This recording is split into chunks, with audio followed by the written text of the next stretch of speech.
Breaking news చూస్తున్నాం. MLC Teenmar Mallanna వ్యాఖ్యలపై మంత్రి సీతక్క కౌంటర్ ఇచ్చారు. మాట్లాడే ముందు ఆలోచించి మాట్లాడాలని హితవు పలికారు. తీర్మార్ మల్లన్న వెనుక బీసీలు ఎవరూ లేరని, కొందరు బీజేపీ బీఆర్ఎస్ గొంతుకులే ఆయనతో మాట్లాడిస్తున్నారని కామెంట్ చేశారు.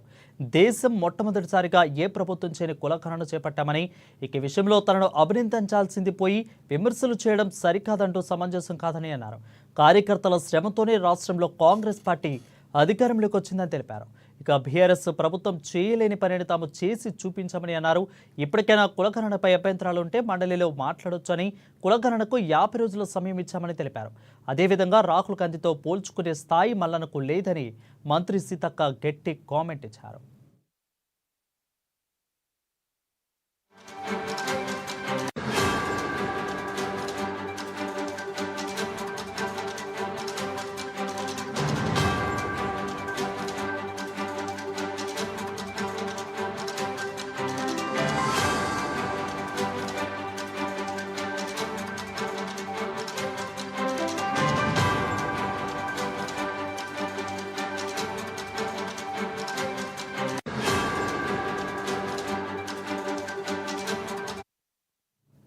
ఇటుక ఎమ్మెల్సీ తీర్మార్ మల్లన్న వ్యాఖ్యలపై మంత్రి సీతక్క కౌంటర్ ఇచ్చారు. మాట్లాడే ముందు ఆలోచించి మాట్లాడని హితవు పలికారు. తీర్మార్ మల్లన్న వెనుక బీసీలు ఎవరూ లేరని, కొందరు బీజేపీ బీఆర్ఎస్ గొంతుకులు ఆయనతో మాట్లాడిస్తున్నారని కామెంట్ చేశారు. ఇక దేశంలో మొట్టమొదటిసారిగా ఏ ప్రభుత్వం చేయని కులగణన చేపట్టామని, ఈ విషయంలో తనను అభినందించాల్సింది పోయి విమర్శలు చేయడం సమంజసం కాదని అన్నారు.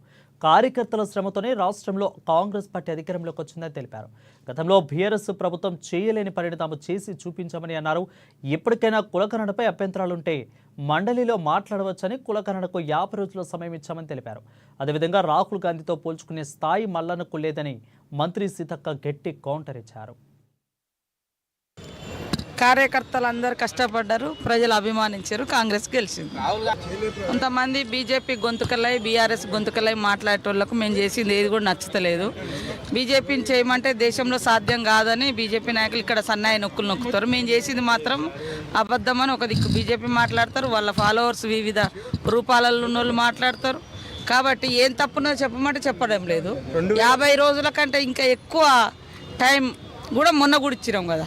రేపు ఎమ్మెల్సీ మండలి ఉంటాయి కదా, అందులోనే డిస్కస్ చేయమను, లేకుంటే ఎక్కడైనా కూర్చోబెట్టి చెప్పొచ్చు కదా, దాందేముంది. రాహుల్ గాంధీతో పోల్చుకునే అర్హత ఆయనకు లేదు. ఆ రోజు ఇక ఆయన గురించి ఆయన బాగా ఆలోచించుకొని మాట్లాడాలి, ఎక్కువ ఆలోచించుకొని మాట్లాడితే బాగుంటుంది చాలా. రాహుల్ గాంధీ గారిని కోట్ చేసినంటేనే ఆయన గురించి అర్థమైపోయింది.